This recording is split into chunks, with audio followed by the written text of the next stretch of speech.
Good morning, Philippines and Asia Pacific. Hello, world.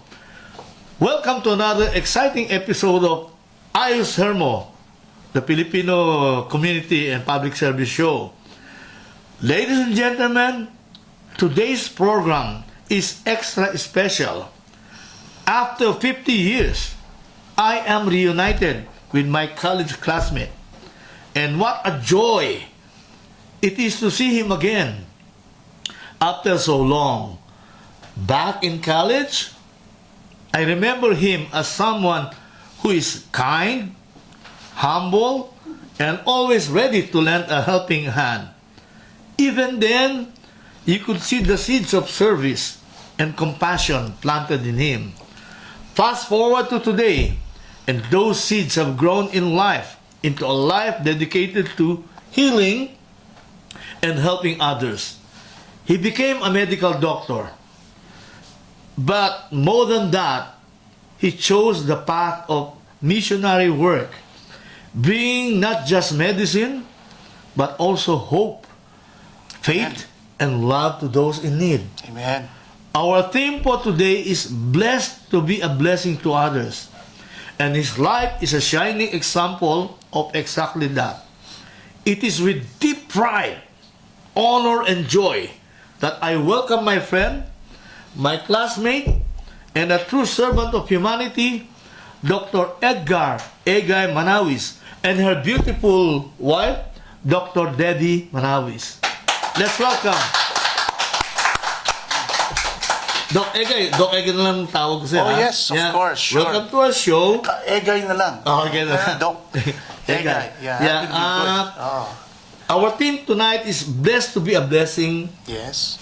to others. Yes. Can you explain that concept para naintindihan ng ating audience, viewers? Okay. Salamat, Hermo, for inviting me here. So bago ko po sagutin yung tanong na yon, ay nais ko po munang batiin ang lahat ng mga manonood, lahat ng mga sumusuporta sa programang ito. Isa pong magandang gabi. Blessed evening po sa inyong lahat, and I just praise God for bringing me here to be with my beloved classmate whom I have not seen for 51 years. Yan, ha? At muli, God gave us the opportunity to meet once again. And a Okay? blessing. Yeah. Ano nga ba uli yung iyong tanong? Pakiulit mga... Hindi, siguro bago mo sagutin yun, bigyan mo ng introduction na makaklase tayo. Okay. Kung ano natatandaan mo sa akin, Okay. na lagi nangongopya sa kanya no, sa Hindi po assignment. totoo yun, hindi po totoo yun. Hindi po totoo yun. Yeah. Well, 1973 po, when we graduated from high school and we enrolled sa UP Manila, dyan po sa Padre Faura. And that was the time that I met my dear friend, my dear brother, Hermo, Omre, Vowi, Yun mga pala. Choy, Eprot. Eprot, yan, hindi ko nakalimutan. No? That's where I met him. Okay, and that started something, something really big, and si Hermo and I became very good friends. Bakit? Because there were so many things that we had in common. Ayan, si Hermo po tsaka ako ay hindi naman natin masasabing tahimik, but we usually fool around, joke around, yung pong hilig namin eh. And then, of course, we study very well, We became we were classmates in and we some were subjects. classmates in some subjects. Yeah. Okay. And hindi naman po nangongopya kasi lagi po kaming 2 seats apart. So, wala pong chance na mangopya. Okay. And then, for one sem, and then kami po naging classmates and in some subjects.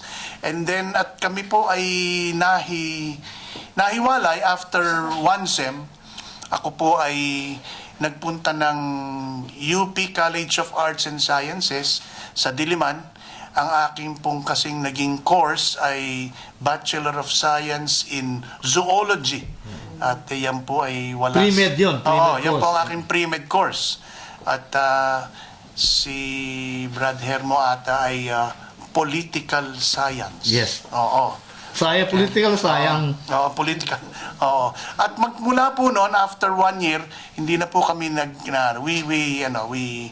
we had our own paths. Ako po ay pareho po kaming, although si Brad Hermo graduated early, okay, at I just finished my 4-year course in BS Zoology. And then after that, I was accepted sa UP College of Medicine sa sa Padre Faura sa Iran. I'm sorry. Okay, dati ngayon ay Pedro Hill. Yeah, Pedro Hill. Ngayon ay Hindi yung Pedro Iran Hill. na country. Hindi. Para alam nila. Hindi po Iran, Heran. Yeah, Heran. Para maging maliwanag po. Oo. Tapos pagkatapos mo nun, so another 4 years of med school. Okay, and wala po. There was zero contact, zero communication between my brother and I. And then after that, I took my internship for another year. And then I took the board exam. Nag-rural po ako for 6 months. And then after that, I had my residency, my specialty. Ako po ay isang espesyalista sa mga bata. Pediatrician. At mga isip bata, pwede na rin. So yan, after 3 years, natapos na po yun. And then, I started private practice. Ako rin po ay mapalad na maging maging bahagi po ng academe because I became a consultant at ako po ay nagturo. So, nagturo at nagpa-practice. Okay, so putulin muna natin doon. Yeah. At meron kaya tang babati. Shoutout lang natin ang ating mga tagapanood. Maraming salamat for watching us. To the following: Eloisa Dolores, Rene Naranilla, Carmel Restauro, Irene Flores, and Resi Romero. Salamat po sa inyo. Tuloy natin ngayon. Saan ka na tumigil?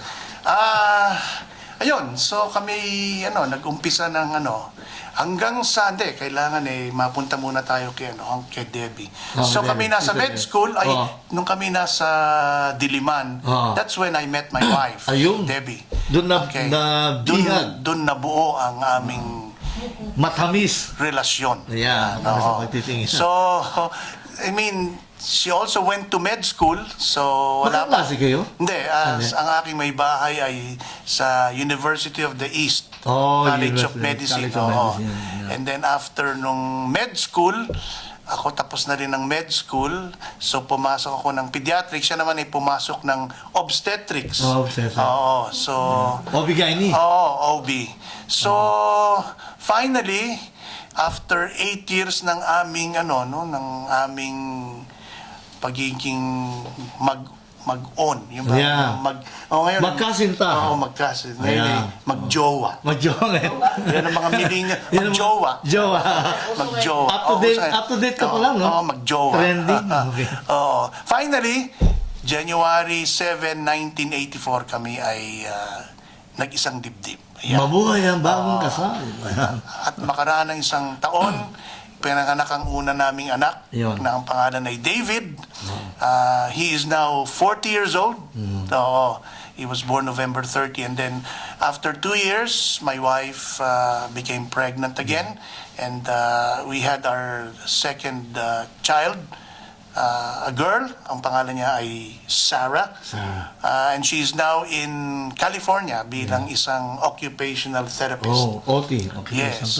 And then we had a pahabol. We call it a menopausal baby. Yan. Who is with us. She's 25 years old. Ang pangalan niya ay Marina. And she works as a data analyst in Security Bank. Wow. Yan. So right now, hindi pa kami empty nesters. So we still have pa-travel.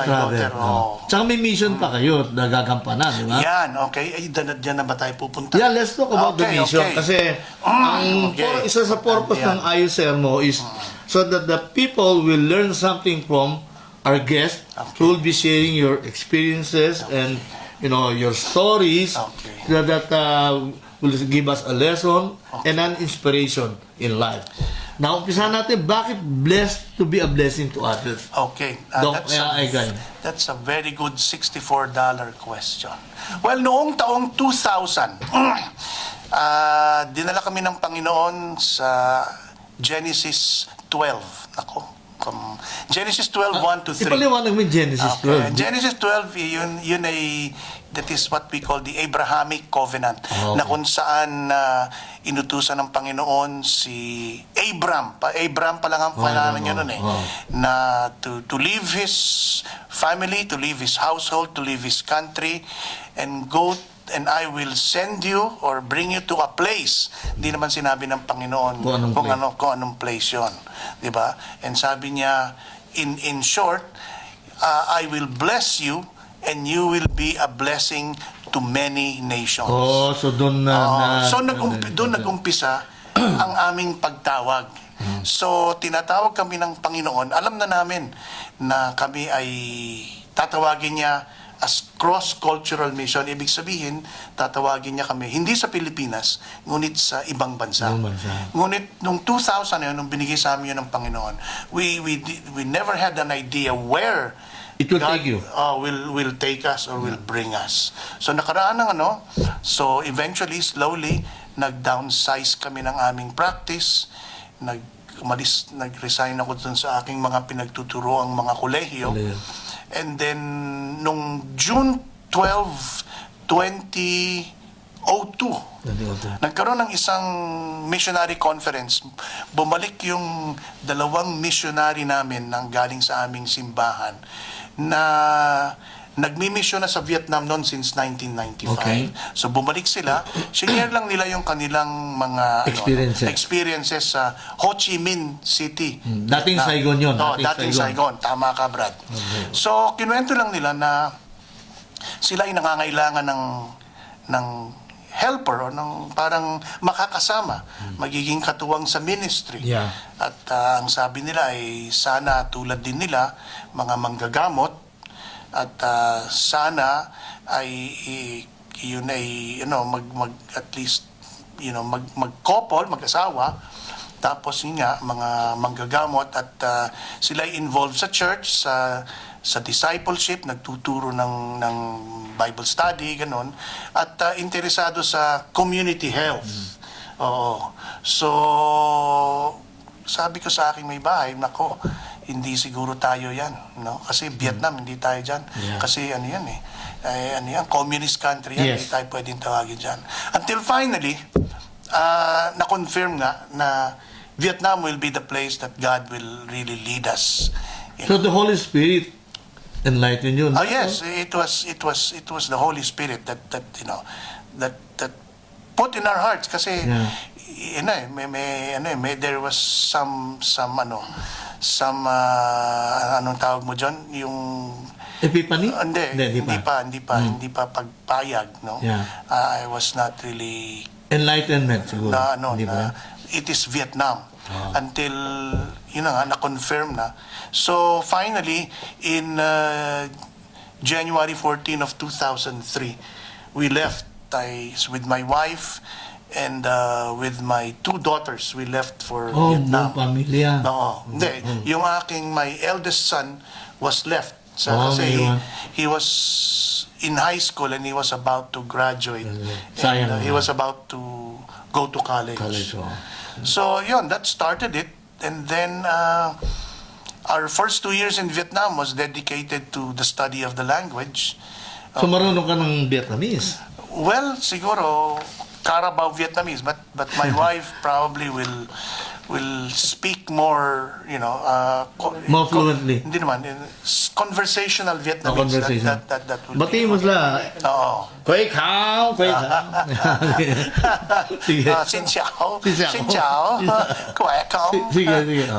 So, ganon. So, 2.5 years of mahirap kasi the Vietnamese language is a difficult language Yung because tone, no? Yung it has tone. 7 tones. 7 tones, no? And one word may mean 7 4 different Four different meanings. meanings, no? So pag nagkamali ka ng pronunciation, Patay ka.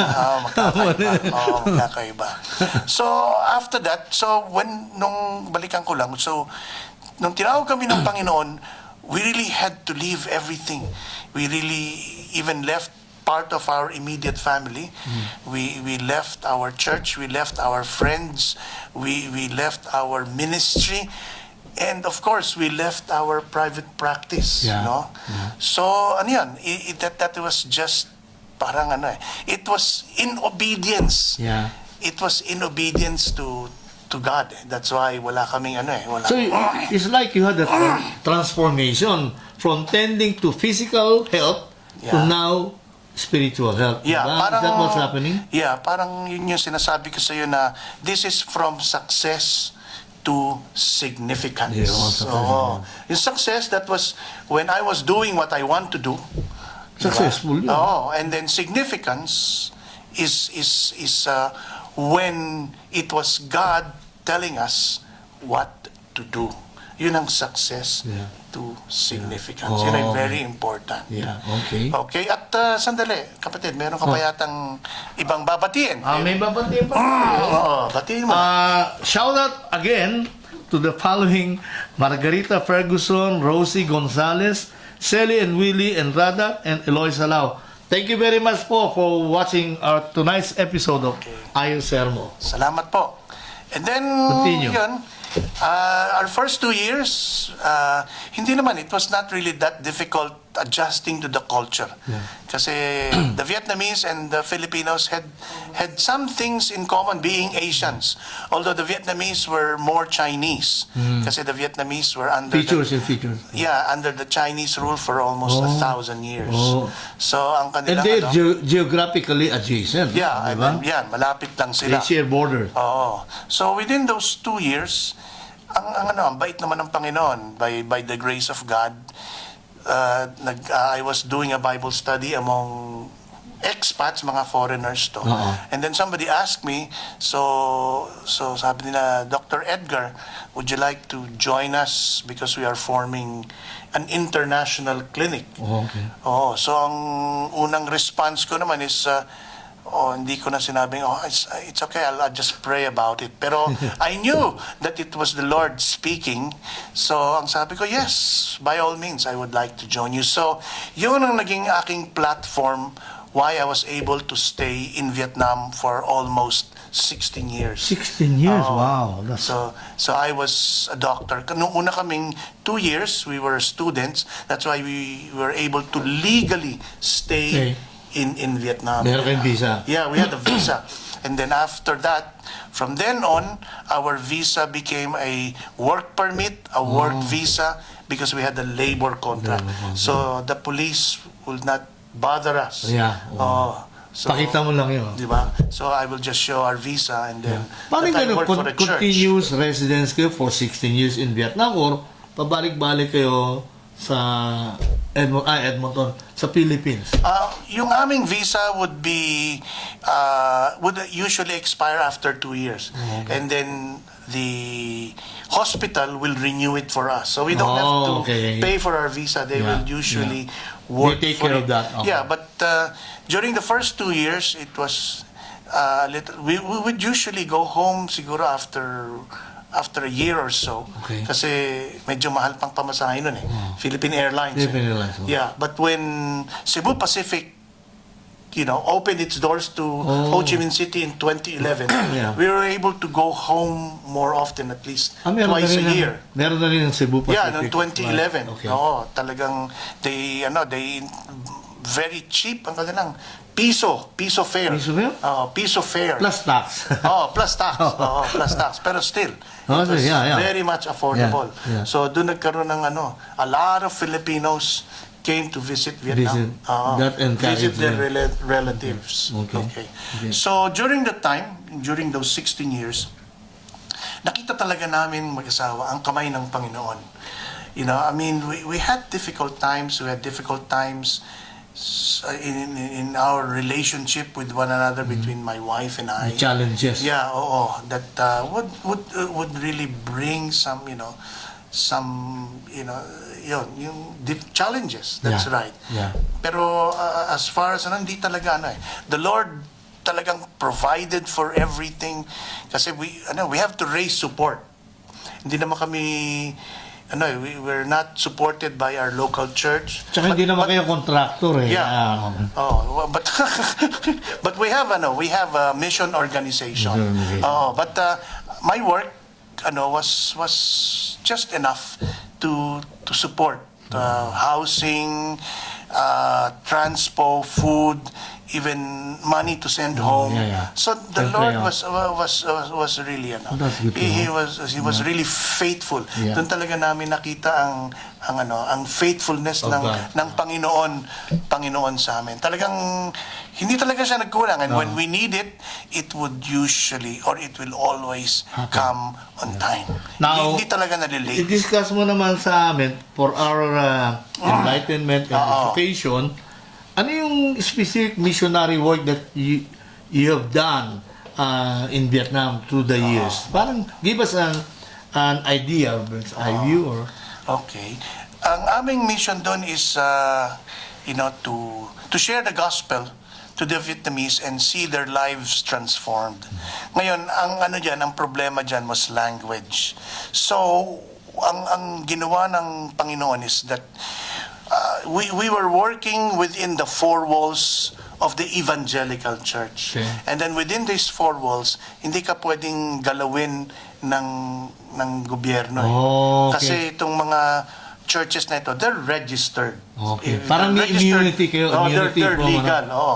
So what we did is that ang tinrain namin, ang in-equip namin, ang dinisciple namin, yung mga Vietnamese Christians. Okay. So itong mga Vietnamese Christians na to, they're the ones that go out Spread out the mission. with their fellow Vietnamese. Vietnamese, yeah. To share the gospel or the good news. And sila ang gumagawa. At the same time, Tinitrain lang namin sila. At the same time, do you do medical mission? Heal the civilian Ang populace, or- siguro, in Vietnam, hindi for foreigners, it's not something that foreigners do, yung mga Unlike in the Philippines, we do this. Yeah, And we're may doing medical this mission. right now. But siguro, what we did is talagang being affiliated or part of an international hospital or an international clinic. That is the venue that God has given me to share the good news and pray for my patients at times if the Holy Spirit would lead me to pray for them.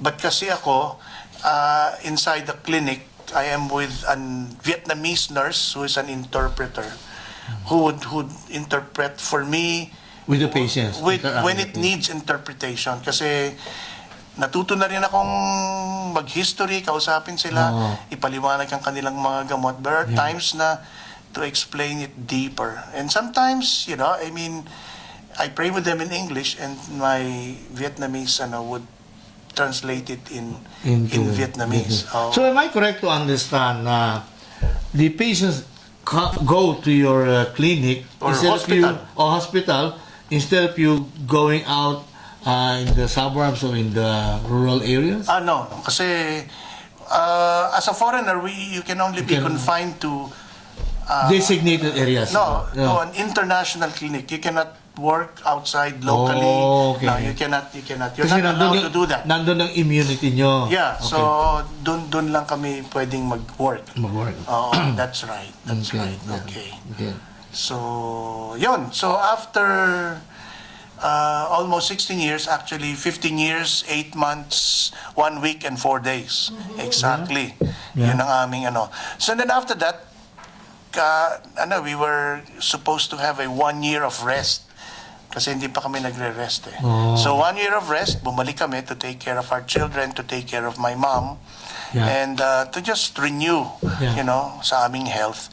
But unfortunately or fortunately, nagka-COVID. Oh. 20 So hindi na kami nakabalik. Yeah, minsan at that blessing time. in disguise. Yes, of course. Maybe blessed. Oo, So at least nagkaroon kayo ng rest Mas may ganyan kaysa arrest, di ba? Oo, or rest in Ganun, peace. oo.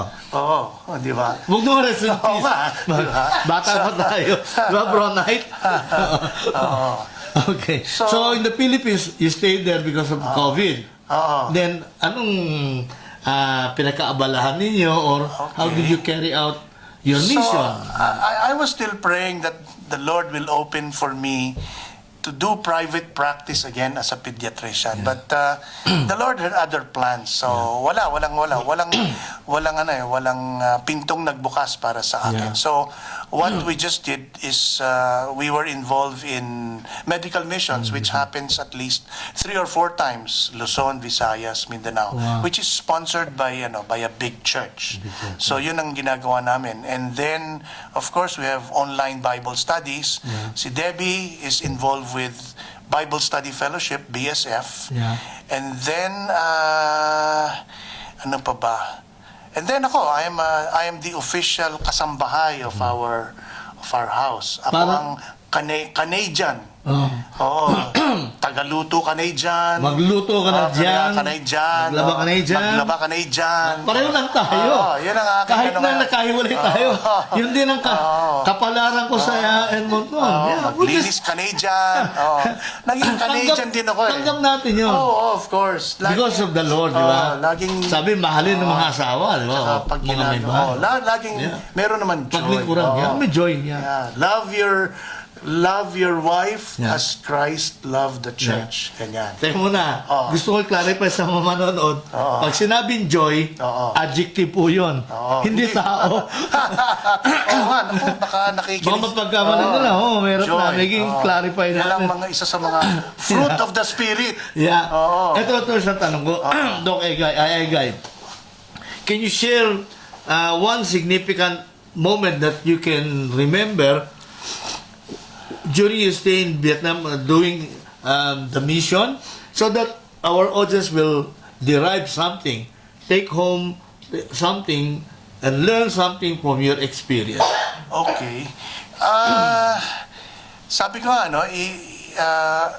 when you go to a different culture, it is very important that you are able to build relationships with them.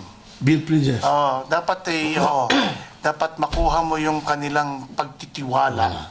Oo, para ang maging Trust issue, Yeah, trust issue. it will be an opening door so that they will trust you. Yeah. And then from there on, tsaka kailangan makita nila sa iyong lifestyle na ang Panginoon ay siyang Panginoon ng iyong So buhay. you set the example by your Oo. how you live your life. Yes, na ikaw ay binago ng Panginoon, ng iyong pakitungo sa kanila ay makadiyos. Parang And then maraming experiences eh. Although wala naman talagang basta ang one thing talagang that Nag-stand out sa'yo. really grateful is that yung faithfulness talaga ng Yeah. Panginoon. Kung ano yung isinuko namin noong kami ay nagtungo ng Vietnam. Lahat, pamilya, profession, ministry, lahat yon ay unting-unting God slowly Yeah. gave it back to us even more than what we can ask for or think. So sa ngayon sa Philippines na kayo nagpe-perform ng mission work ninyo. Yes. Now, an idea came into my mind. Bakit hindi yung church niyo ipadala kayo para mag-perform ng mission to change sa Congress at sa Senate? Maraming mga dapat ma-convert doon, di ba? Mukhang politically loaded yung iyong Yeah. ang iyong tanong. Pwede. no? Pero I don't know. Wala na ba chance nila magbago? Siguro naman hindi pa hopeless. No? Alam mo, Brad, Oh. ang pagbabago ay hindi manggagaling sa tao. Holy Spirit. Pagbabago ay maaaring manggaling lamang sa Panginoon. Kasi ang Panginoon lang ang pwedeng magbago ng puso ng tao eh. Tama yun. Even if a person really tries, kahit na siya'y napaka-religyoso, Yeah. kahit na siya'y gumawa ng maraming kabutihan, kahit na siya'y magbigay ng kanyang pera sa mahihirap, hindi yun ang pamantayan eh. Ang pamantayan natin ay isang hindi relihiyon, ngunit isang personal na relasyon sa ating Panginoong Jesus. Personal relationship. With Jesus Christ. Yun lang kasi sabi niya nga sa Ephesians 2:8 and 9 for it is by grace that we have been saved through faith. It is not ours, it is a gift of God, not of good works, that no one should boast. Doon lang, yun lang ang ating pamantayan It is believing that Jesus Christ died for you, died for your sins, sins of the past, sins of the future, and of the present, and In the sins of future. the future. Yeah. You know, and then siya lang ang pwedeng mamatay kasi he's the only perfect he's the save us. only perfect being Yeah. na maaaring gumawa kasi tayo we are tainted by We are broken. the sin nature na nakuha natin from Adam and Eve. Yeah. So dala-dala natin yan. At gumawa naman ng solusyon ng Panginoon dyan by sending His Son, Jesus Christ. Sabi niya sa John 3:16 for God so loved the world that He gave His only Son, for whoever believes in Him shall not perish, but have everlasting life. Sapagkat gayon na lamang ang pag-ibig ng Panginoon sa sanlibutan, na kung sino man ang sumampalataya ay hindi mapapahamak, ngunit magkakaroon ng buhay Wow, na walang ang hanggan. ganda Eh, di ba? Yeah. Do you have eternal life, Brad? Yeah, because of the Amen. personal... Amen, amen. Amen. Kaya nga ako, ayoko na mag-lawyer para may chance akong pumunta sa langit. Nako. Teka muna. Sigurado yun. Teka muna. Because your name is already written in the book of life. I'd rather be a nobody here. No? Yeah, okay, of course. But at least my name is in the book. Oh, you're assured. Yung bang hospital ninyo sa Vietnam, hindi nangangailangan ng mga personnel? Additional help? O ano? Hindi kasi nung pinapadalangin pa rin namin, ako personally, I still pray that God will bring us back to Vietnam. Although my wife has probably, prays for, but makakabalik lang kami sa Vietnam if there is work. Work. Because that's the only thing that will make me legal. Hindi ako pwedeng Basta mag-TSE punta doon lang, o Hindi, as a missionary. Kaya ako naitanong yung Brad, kasi sayang mga talino, may mga matatalino nga sa Congress sa Sel. Bakit di natin ipadala sa Vietnam yung mga yun, di ba? Sa Vietnam? Oo. Baka may mangyari, no? Kasi ma-convert sila. Correct. Any questions from the audience, Direk? Wala bang how about here, Sister Flory, may tanong ka. Okay. I don't know if I miss something, Yeah, sure. Gusto ko lang malaman anong naging calling nyo? Ba't na-involve kayo Ayun. from medical field to, of course, religion? What is the turning point? What was your epiphany? Yun, discuss mo epiphany. Okay. So, sasagutin ko muna yung Okay, bro, na. Yung pagtawag lahat naman po tayo ay may pagtawag. May tinatawag pong manatili sa Pilipinas para maging abogado, maging doktor, at maging pastor, maging priest, or lahat po tayo ay may ngunit kami po alam po namin ang pagtawag po namin ay galing sa salita ng Panginoon At meron pa rin pong ibang mga pagtawag, merong tinatawag sa kanilang panaginip, nananaginip po sila. Meron pong pagtawag na nanggagaling sa circumstance, Mga pangyayari. mga pangyayari. Sa buhay. Pero kami po ay sa we were called because God pointed us to Genesis 12, 1-3. Ayun. So, ang lang po dyan is whether you're going to heed the call and obey or you do other things. Okay. So, yung epiphany naman. Epiphany. Sige, discuss yung epiphany. Oo. Hindi si Epipanya, ha? Epiphany. Okay. Yung epiphany ay para sa akin, ang epiphany ay isang experience, na kung saan nagkakaroon ng pagbabago. Yung sinasabi mo ng after epiphany, there is realization, there is metamorphosis. Metamorphosis, Sabi mo. Transformation, sabi mo sa'yo. Oo nga.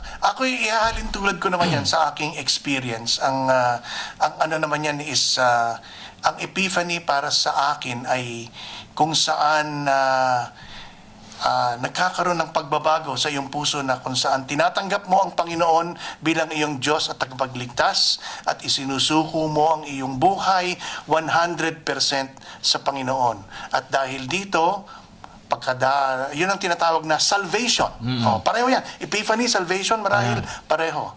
At pag nangyari yun, pumapasok ang banal na Espiritu sa iyo. Holy Spirit. Instant yun. Yeah. At doon nag-uumpisa ng pagbabago sa ating buhay. Yeah. It doesn't mean na pag tinanggap natin ng Panginoon, Overnight ka kagad. hindi na tayo magkakasala. Yeah. But we become holy or become righteous. Pag sinabi mong holy, ibig sabihin niyan, you are set apart exclusively for the use of God. Yeah. Set apart. Yun ang ibig sabihin lang ng ano. And then, pag ikaw ay habang ikaw ay kung nagkakamali pa, you still make the wrong choices, you still fall, you still sin. Yeah. Kasi we have a fallen world. Yeah, we do not profess that we are perfect by any means. Yeah.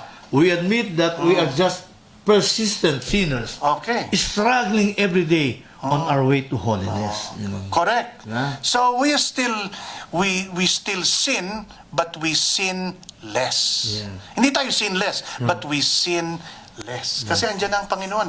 Nandiyan na. Nagigising agad tayo. Tsaka Yun ang kailangan sa Congress, Brad, tsaka sa Senate. Na ano? Pero kanya ganon hanggang sa sa dumating muli ang ating Panginoon, and that will be the perfection na ating hinihintay. Perfect body, perfect everything. And that's a time that we will be with the Lord forever. Yung ating buhay dito is just a minuscule portion of time towards yung eternity na makakapiling It's just natin. a blip in human That's history. right. It's just a drop, a bucket a in the sea grain of in the ocean. sand. Yeah, grain of sand. Kanya, life is short. Yeah, sure. So, kung ang buhay mo ay walang purpose, sayang. Yeah. But you can only find the purpose and plan for your life if you have Jesus in your life. Yun. Well, thank you very much, guys. Salamat. Napakaganda ng isinyer mo. Salamat. Bago sabihin yung final word, meron ka pa bang gustong sabihin? Huwag mo na yung final word. Yung meron ka pa bang naalala na gusto mong Nakalimutan ko yung memorize ko. ibahagi sa ating mga manonood? Ibulong mo nga uli sa akin yan. Ibulong mo nga sa akin yan. Okay. Any final word? Ayan. Okay, any final Tingnan mo na. Take two. Nung college po, ako nangungopia sa kanya. Hindi totoo. Ngayon, siya nangungopia sa akin. Any final word, Doc Egay? Any final word? Ayos! Hermo! Hermo! Brad Pitt! Ayan. Tangkilikin natin ang sariling atin. The Filipino Community Show. Maraming salamat po sa sariling atin. Ating Panginoon. Kay Mr. and Mrs. Kay Direk Dario Juanillo and Thank you po, Sister Direk. Ludi Juanillo. Thank you po, Sa Direk. aming mga may bahay, sa aming best friend na nandito, Sister Gloria, o may mga pahabol na shout out. Okay na. Brad Pitt, ano ba ang ating Okay, additional shout out.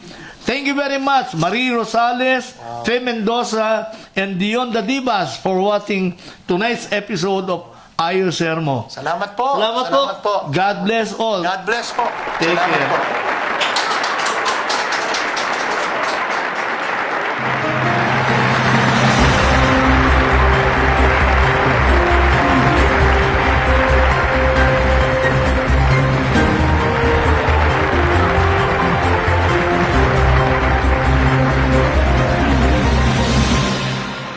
Ayos Hermo!